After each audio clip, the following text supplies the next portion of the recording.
Okay, let's see if we can do this real quick.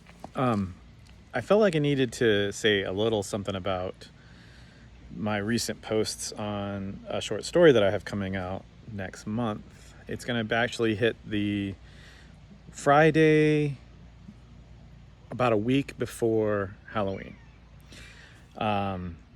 It's already being uploaded to Amazon. Everything's pretty much ready to go. The manuscript should be up there soon, and then it's set to go live the weekend before Halloween because it's a horror story. And I don't write, generally speaking, I don't write horror stories. I've always loved them. Stephen King is one of my favorite authors.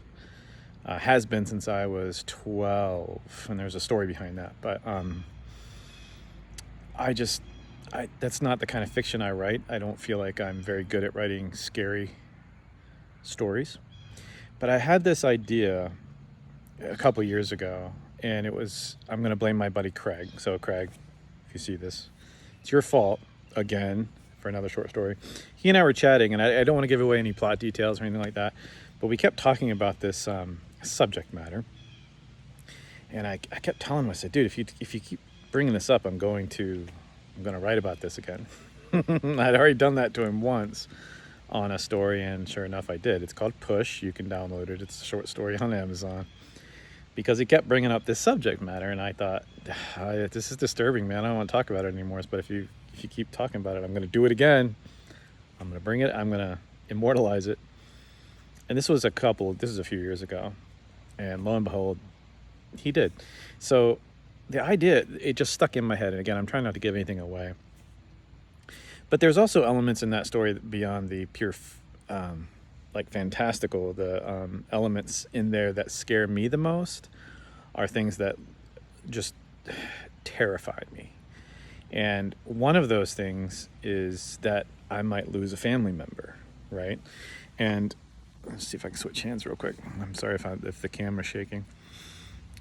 And probably, I can't imagine losing somebody. Like, I guess I can kind of give this away, specifically like a drunk driver or something along those lines. I had this hang up with drunk drivers, not necessarily alcoholics, because that's a disease, and I understand how it can creep up on you. I almost had that happen to me with painkillers way back in the day. And it's scary, and it just kind of creeps up on you. And so where alcoholism is concerned, I definitely consider that a disease. But if you're getting behind the wheel of a car, I have no sympathy for you at all.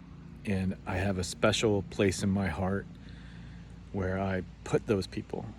And I try not to say I hate people in most cases, but I consider those people monsters. And in my story, that's what happens to my protagonist. So, without trying to get too sidetracked, the reason I'm making this video is because I have a lot of young readers, and I have a lot of readers who like my stories because they're innocent. They are, literally, I have a Christmas story, Santa Claus and the elves, right? I have a story about a guardian angel dog from This Dog's Afterlife, which is a series. I have a story about a guy who wakes up and he's 12 years old again in his own body. Like, what would happen if that happened to you? Would you just go bonkers? Would you go insane? Probably. And a short little funny kind of story called Push. And so again, a lot of my readers are accustomed to that fantasy, that kind of carefree story, that tale that you can get lost in, and a lot of it's full of innocence and wonder. The Shell, or just Shell, which is coming out right before Halloween, is not that story. And I promise you, I'm not going for the Streisand effect here and just like, oh, don't read this. Do you remember that? I don't know about you, but my parents would say things like that when I was a kid. You're like, no, you can't watch that movie. It's too scary. So what was the first thing I was going to try to do is figure out which friend had cable, because we didn't, and when was that movie coming on so I could go see it. This is not me doing that. I legit do not want some of my younger readers to read this when it comes out. So I'm kind of shooting myself in the foot because I hate censoring people, censoring authors. I mentioned Stephen King earlier. One of his best responses to kids who have told him, like, they took your books out of our library. And his response has always been something to the basically stating, run, don't walk to the library and read what it is they don't want you to read and make up your own mind.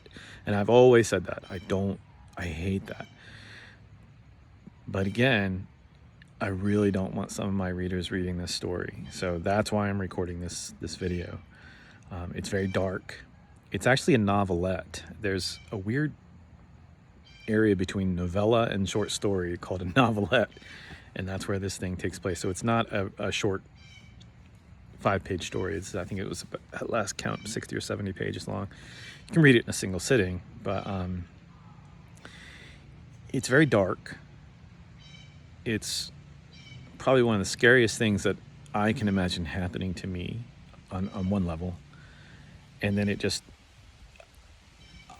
again, I debated releasing it because it's dark. So I'll wrap up by saying this. If you don't like scary stories, dark, and this one's disturbing, please don't read this. And if you do, don't say I didn't warn you, because I feel like I'm baiting you. I feel like I'm baiting people when I say, don't read this, it's really scary. But I'm not. I promise you I'm not. I'm not apologizing for it. But I just want to caution some of my readers. This story is dark, and it's disturbing, and it's got some pretty disturbing moments in it. And again, I wrote it because it scares me. The idea that I could lose someone I love or my family to somebody like a drunk driver. And that's exactly what happens in this story without giving anything else away. That's exactly what happens to this guy, and his world is turned upside down literally in an instant. So again, it's horrific, it's disturbing. Please don't read it if you don't like those kind of stories, and they don't if you're reading it to get creeped out a little bit, sure, absolutely. It creeps me out. If you like scary stories, sure, it's a little scary, but it's more disturbing than it is scary. It's a more suspense, I think. But to those of you, the kids that I know, especially from the dojo, who are older now, but really enjoyed the elves and things like that, this is not that story. You're not gonna like it. Please don't download it and read it. Give it a few years. And then if you are still interested, go back and check it out. But until then, this is my final warning on it, really. I'm sorry the camera's shaking so much. I'm sitting outside, it's a little chilly. Yeah, 8 minutes and 45 seconds of me saying, don't read something that I want people to read when I put it out online. But again, that's the last time I'm going to talk about it. And hopefully soon there's more news coming. I have a new series coming out, which I will encourage everybody to read if they like it. And that's coming out next month as well. The first book's coming out in October. The second book's coming out in November, December. And it's 2 books out of a trilogy, which is going to be really cool. And that's called the Fate series. But where Shell is concerned, you've been warned. It's a dark, spooky little story. So thanks, guys. And I will see you on the flip side.